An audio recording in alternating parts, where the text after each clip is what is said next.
요한복음 20장 19절로 23절 말씀입니다. 이날 곧 안식 후 첫날 저녁 때 제자들이 유대인들을 두려워하여 모인 곳에 문들을 닫았더니 예수께서 오사 가운데에서 서서 이르시되 너희에게 평강이 있을지어다. 이 말씀을 하시고 손과 옆구리를 보이시니 제자들이 주를 보고 기뻐하더라. 예수께서 또 이르시되 너희에게 평강이 있을지어다.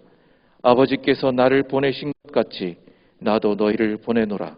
이 말씀을 하시고 그들을 향하사 숨을 내쉬며 이르시되 성령을 받으라. 너희가 누구의 죄든지 사하면 사하여질 것이요 누구의 죄든지 그대로 두면 그대로 있으리라 하시니라. 아멘. 우리 한번 옆 사람과 이렇게 인사할까요? 집사님은, 장로님은, 권사님, 형제 자매님은 하나님이 우리 보내주신 VIP이십니다. 한번 인사하세요.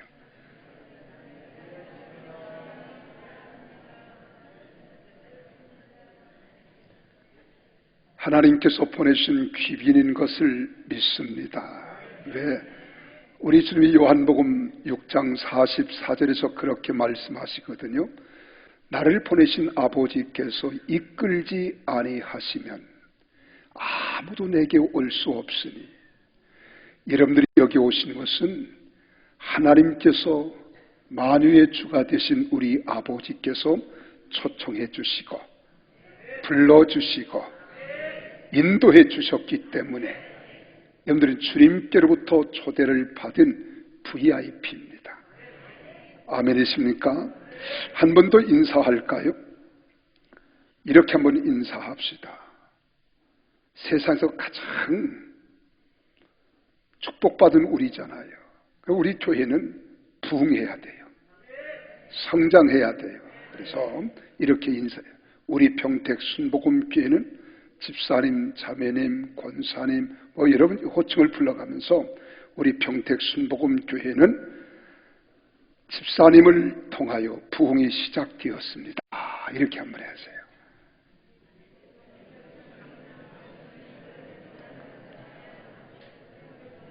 마스크를 쓰고 있어 누가 누군지 잘 몰라서 못하시겠지요. 오늘 저는 지난주에 우리 교회뿐만 아니라 전 세계적으로 기독교의 가장 큰 명절인 부활절이었습니다. 그래, 부활절이 지나고 첫 번째 맞는 이 주일에 어떤 설교를 해야 할까 고민하다가 우리 주님께서 부활하신 후에 제일 먼저 사건을 터뜨리고 행하신 일이 무엇일까 성경을 찾고 또 찾는 가운데 아하, 부활하신 후에 제자들에게 나타나서 하신 당부의 말씀이 있지. 그래서 오늘 이 말씀을 가지고 여러분과 함께 예수님 부활 후 첫 번째 당부라고 하는 말씀의 은혜를 함께 나누고 싶어요. 여러분, 세상에서 가장 힘든 게 뭔 줄 아십니까? 한번 제가 여러분들의 질문을 던질게요. 세상에서 가장 힘든 일, 어려운 일, 될 것 같은데 될 것 같은데 안 되는 일. 아예 답변을 안 하시려고. 뭐 같아요? 가장 힘든 일이 대머리에 머리핀 꼽는 게 가장 힘들대요. 여러분, 우리가 세상을 살면서 인간이 할 수 없는 일들이 세상에는 참 많습니다. 그 많은 일들이 있지만 절대 불가능한 게 있어요. 그 절대 불가능한 것은 죽은 자를 살리는 일입니다. 사람들은 더 살고 싶고 더 생명을 유지하고 싶지만은 내 마음대로 되지 않은 거예요. 그러나 우리가 병원의 의사나 과학의 힘이 좀 더 연장은 할 수 있는 것처럼 느껴질 때가 있지만은 인명은 제천이라 우리의 생명은 하나님께 달렸기 때문에 때가 되면 다 우리는 가야 합니다. 그래서 죽은 자를 살리는 일은 절대 불가능한 일이고 스스로 살아나게 하는 일도 불가능한 일입니다. 그런데 우리 예수님께서는 자신이 약속하신 말씀대로 내가 십자가의 고난을 받고 죽었다가 사흘 만에 살아나야 하리라는 약속대로 살아나신 분, 그분이 바로 예수 그리스도이십니다.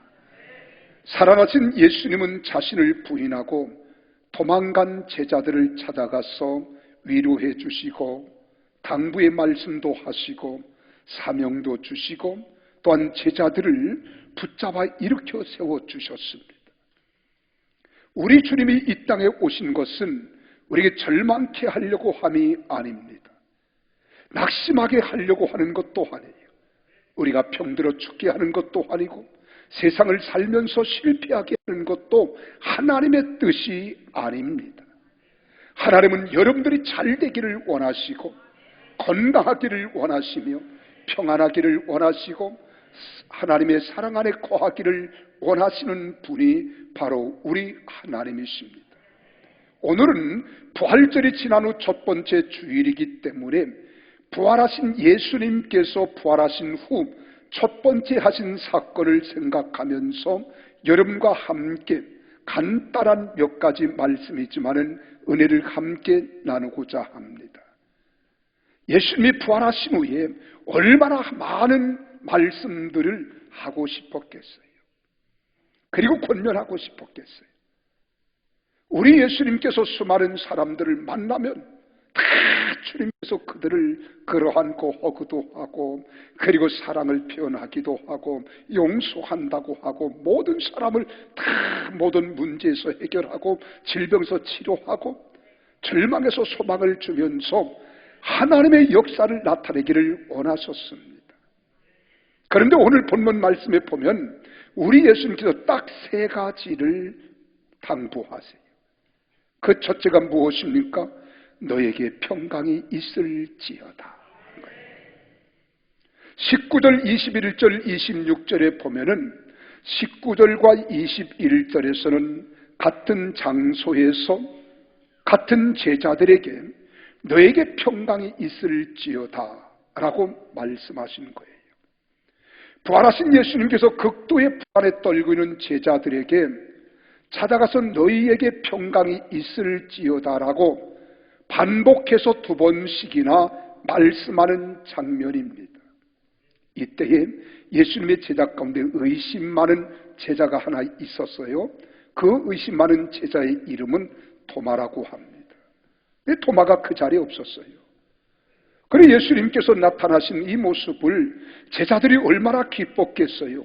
그리고 제자들이 도마를 만났습니다. 그리고 도마에게 이야기합니다. 도마야, 도마야. 예수님이 부활하셨어.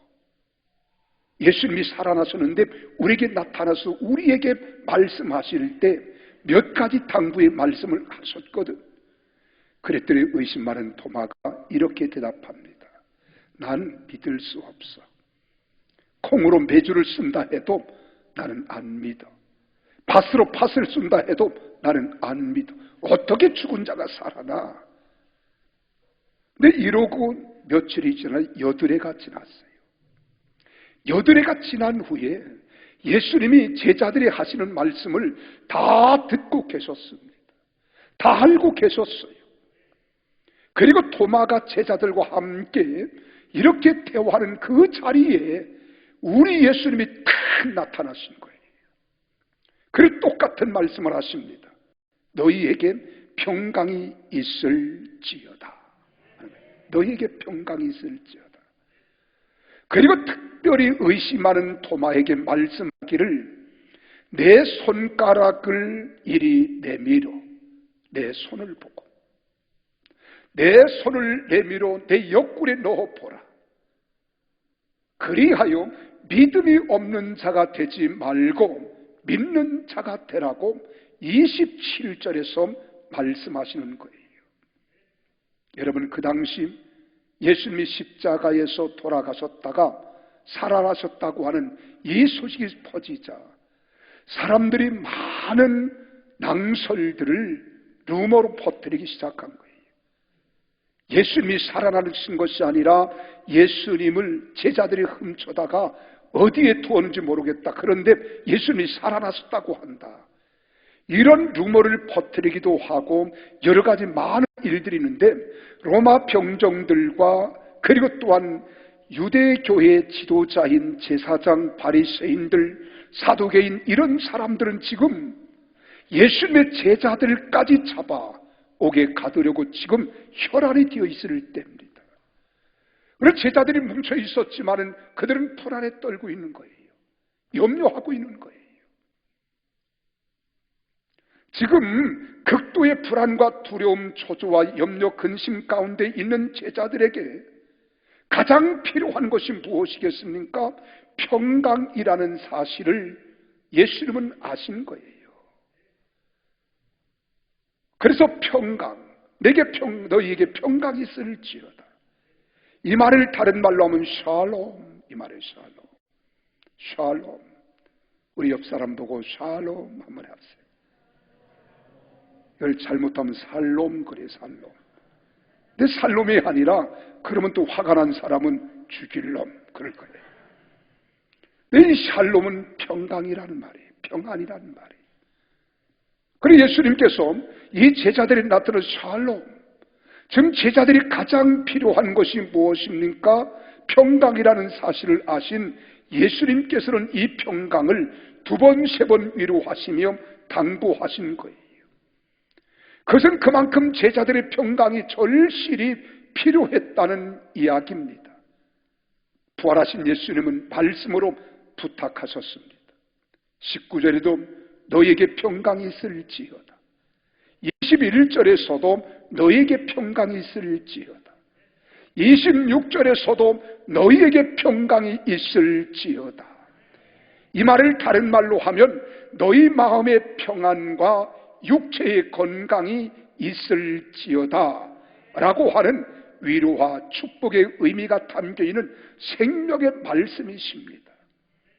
평강의 반대는, 평안의 반대는 두려움이에요. 건강의 반대는 나약함입니다. 그런데 우리 주님께서는 불안에 떨고 있는 자들에게는 평안을, 또한 불안과 근심과 걱정 때문에 온몸이 녹초가 되어지고 몸이 쇠약해지는 자들에게는 건강을, 그래서 우리 주님께서는 너희에게 평강, 마음의 평안과 육체의 건강이 있을지어다 라고 말씀하신 거예요. 여러분, 두려움을 가지고는 그 어떤 사명도 감당할 수 없잖아요. 평안하고 건강한 자만이 우리의 사명을 잘 감당할 수 있듯이 영적인 생활도 마찬가지인 겁니다. 마음의 평안과 건강한 신앙만이 사명을 감당할 수 있는 것입니다. 그러기에 우리 주님께서는 부활 후 첫 번째 제자들에게 나타나셔서 하신 말씀이 다른 많고 많은 그 수많은 말들 가운데에서도 딱 하나 평강이 있을지어다라고 당부하신 거예요. 사랑하는 성도 여러분, 진정한 평강은 하나님께서만이 주시는 선물이요 은총입니다. 진정한 평강은 우리가 돈이 많다고, 내가 출세했다고, 내 목적한 바를 이루었다고, 소원이 성취됐다고 오는 평강이 아니에요.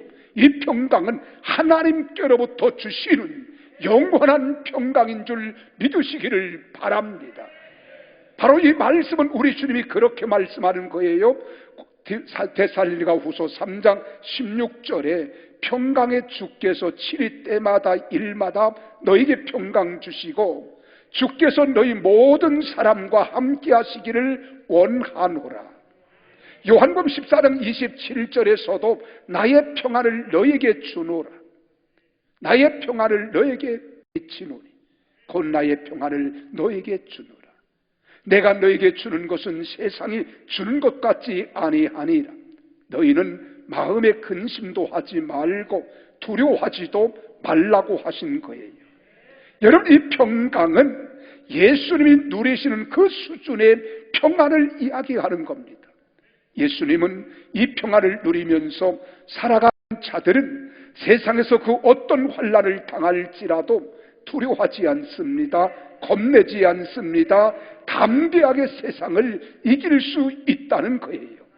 그래서 너희가 이 평안을 누리라는 겁니다. 이 평안을 소유하라는 겁니다. 이 평안이 있을 때 세상을 두려워하지 않아요. 염려하지 않아요. 근심하지 않아요. 하나님의 능력이 나와 함께 하심을 믿는 이 평안이 세상을 이기는 겁니다. 여러분, 우리는 의학자들이나 생물학자들이 사람이 극도로 불안해하고 염려가 될 때에는 심호흡을 크게 하라 그래요. 그러면 잠시 우리에게 평안이 있습니다. 한번 해볼까요? 여러분, 배꼽이 불쑥 튀어나오도록 코로 숨을 쫙 들여 마셔보세요.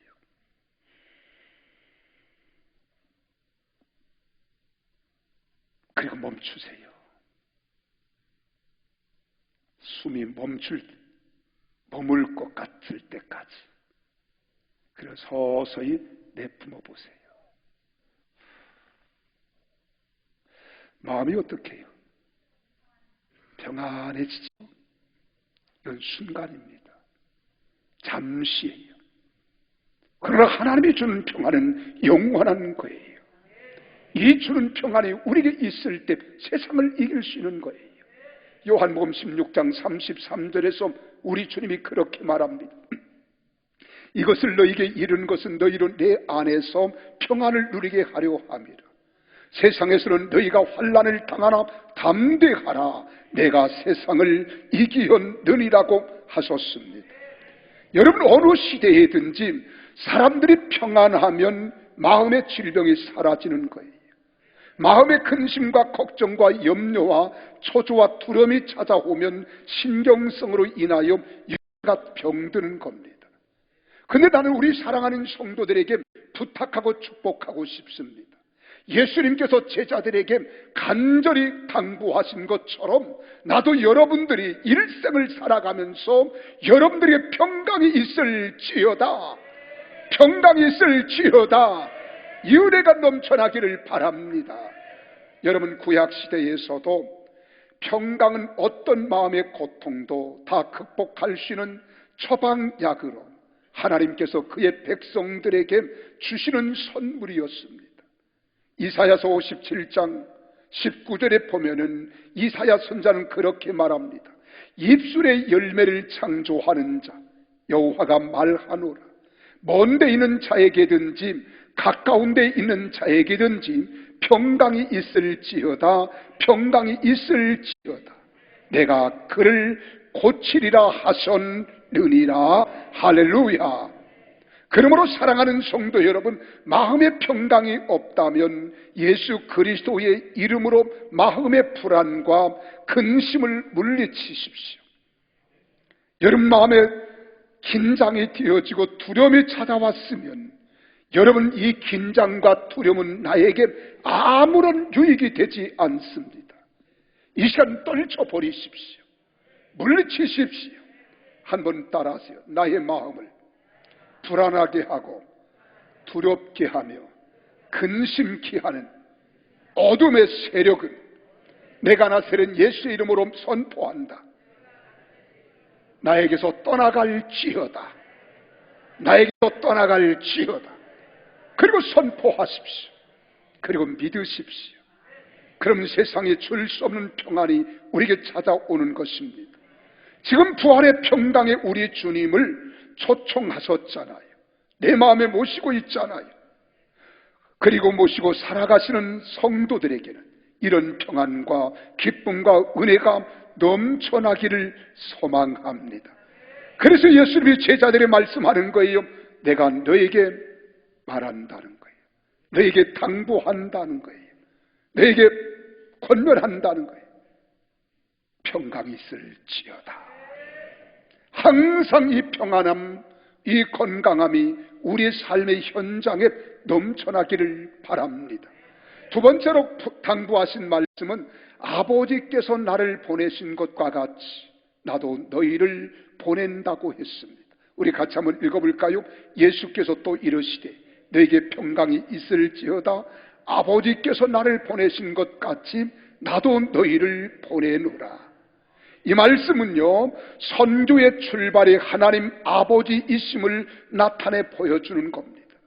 사명자로 우리를 불러주시고 사명자로 보내주신다는 겁니다. 하나님이 여러분을 불러주실 때에는 아무런 의미 없이 몸이 건조하게 불러주신 것이 아니라 하나님이 부르신 목적이 있다는 거예요. 택하신 목적이 있습니다. 여러분을 하나님 손으로 불러주신 목적이 있습니다. 그리고서는 또한 우리에게 말씀합니다. 나도 너에게 보내노라. 내가 너희를 부른 것은 목적이 있었는데 그 목적을 너에게 주었다는 거예요. 이 목적을 가지고 가라는 거예요. 왜 부활하신 주님께서는 우리를 세상에 보내시는 당부를 하실까요? 그것은 우리에게 예수님의 증인이 되라는 당부의 말씀입니다. 아무나 사도가 되는 것 아니에요. 아무나 선교사가 되는 것 아니에요. 아무나 일꾼이 되는 것이 아닙니다. 아무나 하나님의 택한 백성이 되는 것 아닙니다. 그래서 사도라고 하는 이 말은 헬라 성경에 아포스톨로스라는 말입니다.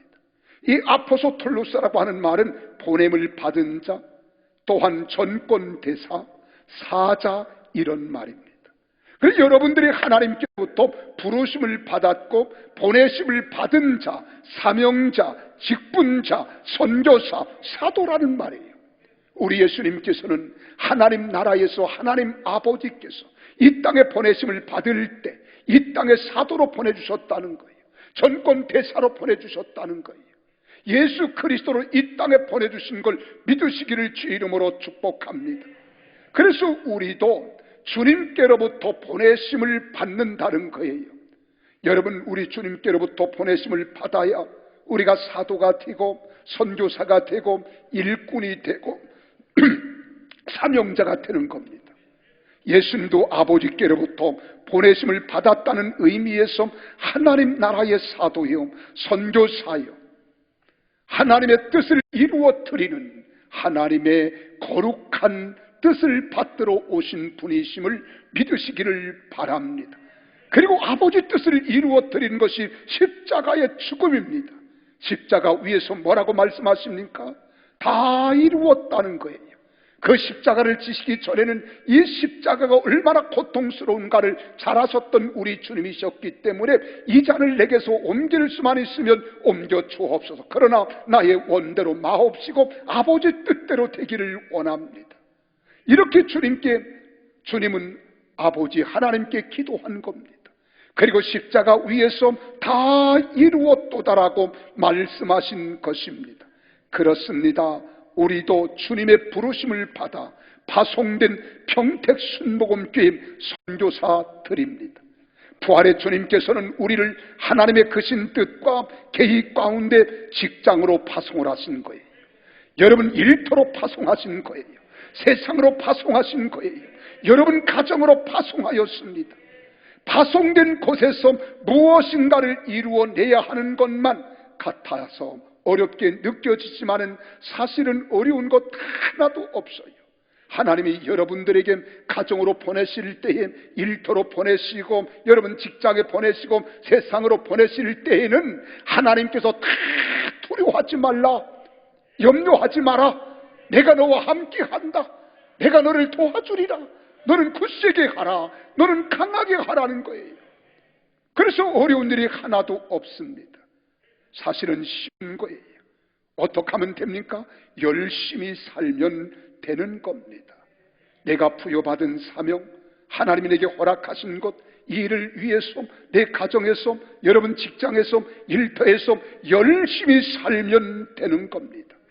열심히 살아가는데 놓치지 말아야 할 것은 죽게 하듯 하라는 말씀이에요. 여러분, 아내는 남편에게, 남편은 아내에게, 부모는 자녀에게, 자녀는 부모에게, 형제는 형제들에게 주님께 하듯 하라. 주님께 하듯 하라. 옆 사람과 이제 주님께 하듯 당신을 대하겠습니다. 여러분 부부간에 주님께 하듯 하면 분란이 있을까요? 싸움이 있을까요? 다툼이 있을까요? 거기에 논쟁이 있을까요? 갈등이 있을까요? 아닙니다. 없습니다. 골로새 3장 23절 24절에 말씀하잖아요. 무슨 일을 하든지 마음을 다하여 주께 하듯 하고 사람에게 하듯 하지 말라. 이는 기업의 상을 주께 받을 줄 아나니 너희는 주 그리스도를 섬기느니라고 말씀합니다. 거룩한 마음으로 주어진 삶에 충실하게 임하면 그것은 더 이상 세속적인 것이 아니라 하나님께 바쳐지는 삶의 일부가 되는 것입니다. 주님이 보내신 곳 선교지에는 수많은 어려움이 존재합니다. 특별히 내 마음에 상처와 고통을 주는 이들이 있습니다. 그러나 그 상처와 고통이 묶여 있어서는 안 됩니다. 그렇게 살아가면 살아갈 힘도 없고요, 목적도 잃어버리게 되는 거예요. 주님께서는 우리를 파송하시면서 주신 권한이 하나 있습니다. 이게 뭔 줄 아십니까? 용서라고 하는 거예요. 우리 23절의 말씀을 같이 한번 읽어볼까요? 성경은 그렇게 말합니다. 너희가 누구의 죄든지 사하면 사하여질 것이요 누구의 죄든지 그대로 두면 그대로 있으리라 하시니라. 이 말은 두 가지 의미가 있습니다. 첫째는 용서하면 용서된다는 거예요. 두 번째는 너희가 이 복음을 선포하고 증거하면 복음을 받아들인 사람들의 마음속에 회개가 있고 죄사함을 받고 의롭다함을 받을 수 있다는 거예요. 근데 오늘 저는 여러분들에게 첫 번째 용서를 통하여 말씀을 드리고 싶습니다. 주신 권한 용서입니다. 용서를 하고 안 하고는 권한이 아닙니다. 십자가와 부활의 사건을 통하여 하나님의 사랑과 은혜를 입은 자로서 용서할 수 있게 되었음을 말씀하고 계시는 것입니다. 용서하기 위해서는 성령 충만이 필요합니다. 내 속사람이 강건하여지고 용서의 능력을 사용하는 은혜가 있어야 되는데 성령 충만할 때 가능하다는 거예요. 여러분, 아무리 용서하고 싶어도 내 마음이 약하면 상처만 더 깊어갑니다. 내가 연약한 존재로 살아가면 내 의지를 의지하고 내 지식을 의지하고 내 능력을 의지하면 우리는 상처투성이가 되어지고 낙심하고 좌절하고 절망할 수밖에 없습니다. 그러나 내 속사람을 이전 것은 지나갔으니 보라 새 것이 되었도다. 하나님의 성령으로 충만히 더듬게 되어지면 내 속사람이 강하게지는 거예요. 담대하게 되어지는 거예요. 이런 사람은 모든 사람을 용서할 수 있고 포용할 수 있고 용납할 수 있는데 이런 성령을 충만히 받아야 될 줄로 믿습니다. 그래서 내 속사람이 강건해지도록 해야 합니다. 용서의 능력을 사용하는 은혜가 내 속에 있어야 합니다. 그것은 성령 충만. 첫 번째도 성령 충만이요, 두 번째도 성령 충만이요, 세 번째도 성령 충만입니다. 바울이 에베소 교회에 그렇게 말하잖아요. 에베소 4장 16절에서 19절에 그의 영광의 풍성함을 따라 그의 성령으로 말미암아 너희 속사람을 능력으로 강건하게 하시오며 믿음으로 말미암아 그리스도께서 너희 마음에 계시게 하시옵고 너희가 사랑 가운데서 뿌리가 박히고 터가 굳어져서 너희 모든 성도와 함께 지식에 넘치는 그리스도의 사랑을 알고 그 너비와 길이와 높이와 깊이가 어떠함을 깨달아 하나님의 모든 충만하신 것으로 너희에게 충만하게 하시기를 구하노라고 말씀합니다.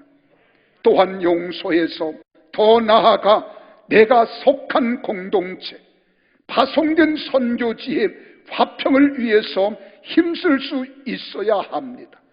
그래서 예수 믿는 사람들은 다 일컬어 뭐라고 말해요? 하나님의 아들, 딸이라 그러잖아요. 예수를 영접하고 하나님을 아버지라고 고백하는 사람은 여러분 모두가 하나님의 아들이고 하나님의 딸인 거예요. 하나님의 아들과 딸은 평화의 왕 되시는 예수 그리스도 안에서 속죄함을 받았기 때문에 하나님의 아들은 평강의 자녀가 될 줄로 믿으시기를 바랍니다. 그래서 마태복음 5장에서 우리 주님은 산상수훈에 말하는 겁니다. 화평케 하는 자는 복이 있나니 그들이 하나님의 아들이라 일컬음을 받을 것임이니라. 우리는 하나님의 자녀로서 용서할 뿐만 아니라 서로 함께 화평을 만들어가는 피스메이커가 되어야 될 줄로 믿으시기를 바랍니다. 그래서 언제나 여러분 가정에, 여러분 사업장에, 여러분 일터에, 여러분 삶의 현장에 파송된 선교지의 화평을 위해서 힘쓸 수 있어야 합니다. 에베소 4장 31절 32절에 그렇게 말하잖아요. 너희는 모든 악독과 노함과 분냄과 떠드는 것과 비방하는 것을 모든 악의와 함께 버리고 서로 친절하게 하며 불쌍히 여기며 서로 용서하기를 하나님이 그리스도 안에서 너희를 용서하심과 같이 하라고 말씀하고 계십니다. 여러분, 공동체의 문제 앞에서 방관자가 아닌 피스메이커로 굳게 서 있기를 예수님 이름으로 축복합니다. 모든 공동체의 문제 해결은 내 방식, 내 경험이 아닙니다. 내 노력으로 되는 것이 아닙니다. 위로부터 난 지혜가 있어야 하는 거예요. 하나님의 도우심을 구해야 합니다. 그래서 야고보서 3장 17절 18절에 말씀하십니다. 오직 위로부터 난 지혜는 첫째 성결하고, 다음에 화평하고, 관용하고, 양순하며 긍휼과 선한 열매가 가득하고 편견과 거짓이 없나니 화평하게 하는 자들은 화평으로 심어 의의 열매를 거두니라고 말씀하십니다. 그러므로 모든 공동체는 예수 믿는 자로 인해서 살아나는 거예요. 여러분이 가는 곳곳마다 여러분 때문에 피스메이커, 평화를 만드는 하나님의 아들이 되어지면 여러분 가정이 행복한 가정으로 살아나는 거예요. 여러분 일터가 아름다운 일터로 살아나는 겁니다. 세상이 멋진 세상으로 살아나는 겁니다. 여러분 때문에 세상이 살아나고, 일터가 살아나고, 직장이 살아나고, 여러분 가정의 행복으로 살아나기를 주 이름으로 축복합니다. 우리는 평택순복음교회에 파송된 일꾼입니다. 선교사입니다. 이 세상에 파송된 목적을 잃지 않고 있는 곳에서 최선을 다할 때 하나님 앞에 잘했다 칭찬받고, 또한 하나님 아버지 앞에 우리는 미련한 다섯천하라고 말하지 않고 슬기로운 지혜로운 다섯천하라고 말할 것입니다. 내가 죽도록 충성하였으니 내게 생명의 멸관을 더하리라는 이 말씀의 약속을 받는 우리 모두가 되어지기를 주의 이름으로 축복합니다. 하나님 앞에서뿐만이겠습니까? 여러분 때문에 여러분 가정이, 여러분 직장이, 일터가, 여러분 사역지가 변화된다면 세상이 여러분을 인정할 것이고, 여러분들이 하나님의 크신 사랑과 은총을 통하여 영광을 하나님께 올려드리는 하나님의 귀한 주가 되는 성도들이 될 줄로 믿으시기를 바랍니다. 마지막으로는 숨을 내쉬며 이르시되 성령을 받으라, 이렇게 말합니다. 숨을 내쉬며 이르시되 성령을 받으라. 누구를 향해서? 제자들을 향해서. 여러분, 부활하신 주님께서는 숨을 내쉬며 성령을 받으라고 당부하신 이 말씀을 가슴에 새기니까 무엇이 생각이 납니까? 이 숨을 내쉬는 행위는 어디에 있었지? 하나님이 인간을 흙으로 지으시고 그 코에 생기를 불어넣어 주시니 생명이 된지라, 이렇게 말합니다. 여러분, 흙으로 사람을 지으시고 그 코에 생기를 불어넣어 주었더니 여러분 생명이 되었다고 하는 이 말씀을 연상하게 하잖아요. 그렇습니다. 우리는 성령 충만한 은혜가 필요합니다. 우리에게는 성령 충만한 은혜가 있기 전에는 흙덩이와 같이 무력한 존재입니다. 세상에는 흙처럼 약한 것이 없습니다. 흙을 보십시오. 흙이란 수분이 없으면 바람에 날리잖아요. 지금 우리가 마스크를 쓴 것은 코로나 바이러스 때이지만 이 코로나 바이러스가 아닐지라도 황사가 지금 대기권에 쫙 뿌옇게 있잖아요. 왜 그런 줄 아십니까? 저 중국 상해 위에 여러분 황하강 위에 사막의 모래가, 흙모래가 바람에 날려서 여기까지 날아온 거예요. 왜요? 수분이 없다 보니까. 수분이 없으면 바람에 날리는 것, 이것이 흙입니다. 또 수분이 너무 많으면 흐물흐물해서 무너지는 것, 이것이 흙입니다. 여러분, 흙이 강해지는 것은 오직 불을 만나야 단단해지는데, 그것이 붉은 벽돌이 되어지고, 이 붉은 벽돌을 쌓으면 집이 되기도 하고, 또 성을 쌓으면 적을 막아내는 성벽이 될 수도 있는 겁니다. 이처럼 우리 인간은 성령 충만한 은혜를 받기 전에는 그렇게 약할 수가 없습니다. 그러나 우리가 성령을 충만히 받으면 강한 능력자가 되는 줄로 믿으시기를 바랍니다. 세상을 이깁니다. 죄악을 이깁니다. 환경을 극복하는 거예요. 그래서 우리 주님께서 오늘 본문에 말씀하시기를 숨을 내쉬며 이르시되 성령을 받으라고 하신 거예요. 여러분, 주님께서는 왜 성령 충만을 받으라 하셨을까? 많은 말씀이 있지만 오늘 10가지만 여러분들에게 요약해서 드리고자 합니다. 이래서 우리는 성령을 충만히 받아야 된다. 첫째는 살리는 일을 감당하라고 우리에게 성령을 부어주시는 거예요. 적어도 우리 그리스도인들은 세상을 살아가면서 살릴지언정 죽이면 안 됩니다. 실망케 하면 안 됩니다. 낙심케 하면 안 됩니다. 시험에 들게 하면 안 됩니다. 살려야 될 줄로 믿으시기를 바랍니다. 그래서 에스겔서 37장 1절에서 10절에 보면 하나님의 사자 에스겔 선자를 데리고 골짜기로 갔더니 마른 뼈다귀들이 줄기하게 들려있는 거예요. 그때 하나님의 사자가 묻습니다. 에스겔아, 예, 이 뼈들이 살겠느냐? 라고 물었더니 주께서 하시나이다. 너는 이 뼈들에게 태어나라는 거예요. 생기 앞으로 와서 붙어 살게 하라. 그랬더니 뼈들이 서로 제자리로 찾아갑니다. 힘줄이 덮이고 그리고 살이 덮이고 가죽이 덮이니 생기가 앞으로 와서 살게 하였더니 큰 군대가 된 줄로 믿으시기를 바랍니다. 우리가 성령을 충만 받아야 살리는 능력자가 되어지는 거예요. 세상을 변화시키는 능력자가 될 줄로 믿습니다. 두 번째로는 우리가 기도하려면 성령을 충만히 받아야 합니다. 여러분, 고린도서 15장 14절에 뭐라고 했습니다? 마음으로 기도하고 영으로 기도하는 거예요. 유다서 1장 20절에서는 성령으로 기도하라는 거예요. 성령으로 기도하라. 여러분, 기도는 우리 의지와 지식으로 되는 것 아니에요. 내가 스펙이 좋아서 기도 잘하는 것 아닙니다. 내가 경험이 많아서 기도 잘하는 게 아니에요. 하나님이 영이 오셔야 되는 거예요. 성령을 받아야 기도가 되는 거예요. 그리고 세 번째로 봉사도 우리가 성령을 받아야 봉사하는 겁니다. 찬양대를 서고 교사로 봉사하고 하나님 성전에 청소하는 것도 내가 성령 받지 아니하면 하다가 지칩니다. 낙심합니다. 시험에 듭니다. 상처받습니다. 그러나 성령 충만 받으면 가치를 알아요. 보람을 깨닫습니다. 힘이 납니다. 능력이 나타나는 거예요. 그래서 우리 주님이 빌립보서 3장 3절에 바울을 통하여 빌립보 교회 성도들에게 그렇게 말합니다. 하나님의 성령으로 봉사하며 그리스도 예수로 자랑하라는 거예요. 그 다음에 우리는 주의 말씀을 가르치고 생각나게 하려고 성령을 받으라는 거예요. 여러분, 말씀이 문득 생각이 날 때가 있어요. 또한 말하고 싶고 가르치고 싶을 때가 있어요.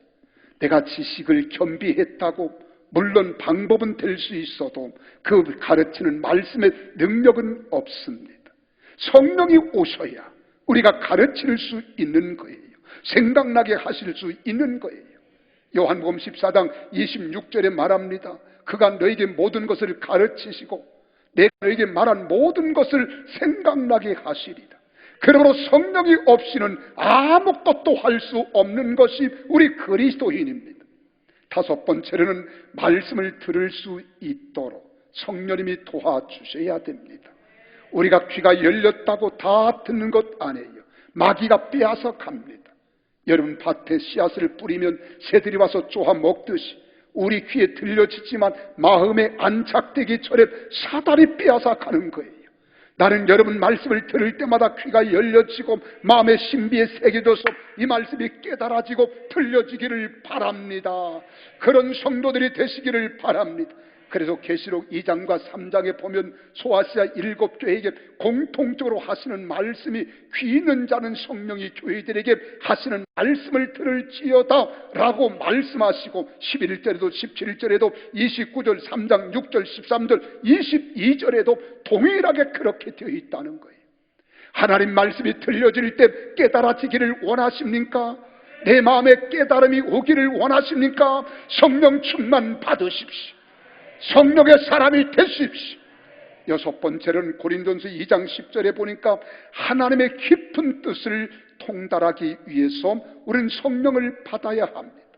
오직 하나님이 성령으로 이것을 우리에게 보이셨으니 성령은 모든 것 곧 하나님의 깊은 것까지라도 통달하시느니라. 우리가 신앙생활하면서 하나님의 뜻을 깨닫지 못하고 하나님의 깊은 것을 통달하지 못할 때 우리가 낙심됩니다. 좌절합니다. 포기합니다. 그러나 우리 사랑하는 성도들은 말씀을 들을 때마다 깊은 것까지라도 통달할 수 있는 성도들이 다 되시기를 바랍니다. 그리고 또한 영적으로 분별할 수 있는 사람이 되기 위해서는 성령을 받아야 합니다. 고린도전서 2장 13절에 말합니다. 영적인 일은 영적인 것으로 분별한다고 말씀했습니다. 그리고 8번째로는 고린도서 2장 12절에 말합니다. 하나님이 주신 은혜를 알기 위해서는 우리가 성령을 받아야 돼요. 그래서 순간 내가 어렵지만 힘들고 고통스럽지만 하나님이 주신 은혜로구나. 하나님의 뜻이 여기에 있구나. 그래서 하나님을 사랑하는 자, 곧 그의 뜻대로 부르심을 입은 자들에게는 모든 것이 합력하여 선을 이룬다는 사실을 깨닫기 때문에 내가 환난을 겪어도 역경을 만나도 시험이 다가와도 이것 때문에 낙심하지 않고 좌절하지 않고 하나님께 감사로 영광을 올려드리는 줄 믿으시기를 바랍니다. 그래서 감사가 넘쳐나는 거예요. 감사가 노래로 나오는 거예요. 난 우리 사랑하는 성도들이 다 성령 충만 받아 감사로 노래하기를 주 이름으로 축원합니다. 뿐만 아닙니다. 9번째는 요한복음 14장 16절에 그렇게 말합니다. 내가 아버지께 구하겠으니 그가 또 다른 보혜사를 너희에게 주사 영원토록 너희와 함께 있게 하시리니. 내가 성령 충만 받는 것은 영으로 오신 하나님과 함께 하는 거예요. 하나님과 동행하는 거예요. 그래서 하나님의 성령으로 충만함을 받은 사람은 늘 주님과 동행합니다. 주님과 함께 뛰고 걷고 주님과 함께 즐기는 거예요. 이런 사람은 세상을 겁내지 않아요. 두려워하지 않아요. 나는 여러분들이 다 그렇게 되기를 바랍니다. 마지막으로는 진리 가운데로 우리를 인도해 가시면서 주님의 것 가지고 살게 하실 뿐만 아니라 주님의 영광을 나타내게 하시는 거예요. 사람의 존재하는 목적이 무엇입니까? 하나님 영광을 위하여. 하나님의 영광을 위하여. 내가 고난이 있어도 고통이 있어도 이 고난과 고통 때문에 슬퍼하지 않아요. 이를 위해서 하나님의 영광을 나타낼 수 있는 귀한 사건임을 알게 되기 때문에 십자가 없이는 부활이 없듯이 고난 없이는 영광이 있을 수 없어요. No cross, no crown. 우리는 가시밭길이 우리 앞에 펼쳐질지라도 그 가시밭이 영광의 길로 활짝 펼쳐지는 그것은 하나님의 은혜가 함께 하시기 때문인 줄 믿습니다. 그래서 주님이 말씀합니다. 요한복음 16장 13절에서 15절에 진리의 성령이 오시면 진 가운데로 인도하시리니 그가 스스로 말하지 않고 오직 들은 것을 말하며 장래일을 너희에게 알리시리라. 그가 내 영광을 나타내리 내 것을 가지고 너희에게 알리시겠습니다. 무릇 아버지께 있는 것은 다 내 것이라. 그러므로 내가 말하기를 그가 내 것을 가지고 너희에게 알리시리라 하였노라. 아멘. 그러므로 사랑하는 여러분, 우리는 성령 충만 받아야 합니다. 언제나 찬양을 불러도 기도를 드려도 말씀을 들어도 예배를 드려도 하나님의 영이 나를 쫙 사로잡으시고 내게 임하는 시간 되시기를 바랍니다. 바울 사도가 에베소 5장 18절에 그렇게 말하잖아요. 술 취하지 마라. 이는 방탕한 것이 오직 성령으로 충만함을 받으라는 거예요. 주님은 지금도 우리에게 말씀하십니다. 오직 성령으로 충만함을 받으라. 오직 성령으로 충만함을 받으라. 당부의 말씀입니다. 사랑하는 여러분, 말씀합니다. 너에게 평강이 있을지어다. 하나님이 나를 이 땅에 보내신 것처럼 나도 너희를 보내노라. 그러는데 성령을 받으라는 거예요. 사랑하는 여러분, 지금 여러분은 성령으로 충만한 신앙생활을 하고 있습니까? 성령으로 충만하지 않고서 여러분은 여러분의 복된 자녀 손들에게 믿음의 유산을 물려줄 수 있겠습니까? 한번 생각해 보십시오. 너무나도 죄악으로 가득한 세상이기에 우리가 성령으로 충만하지 않고는 하나님의 기업의 선물인 자녀 손들에게 이 복된 복음의 은혜를 물려줄 수 없음을 주님 앞에 겸손히 고백하며 부활로 첫 번째 당부하신 이 말씀을 따라서 살아가는 복된 성도들이 다 되시기를 주임으로 축복합니다. 이 말씀을 듣고 있는 모든 성도들이, 가정에서 온라인 영상을 통하여 하나님의 말씀을 듣는 성도들이 평강이 너희에게 있을지어다. 그리고 파승의 명령인 이 아버지께서 나를 보내신 것 같이 나도 너희를 보내노라는 말씀대로 예수 그리스도의 산증인이 되어 생명을 살리는 자가 되시고, 더 나아가 그 사명을 다하기 위해서 성령을 충만히 받으라는 말씀대로 성령 충만 받아 영혼의 때에 승리의 길, 행복의 길을 걸어가시는 우리 사랑하는 성도들이 다 되시기를 주님의 이름으로 축원합니다. 기도하겠습니다.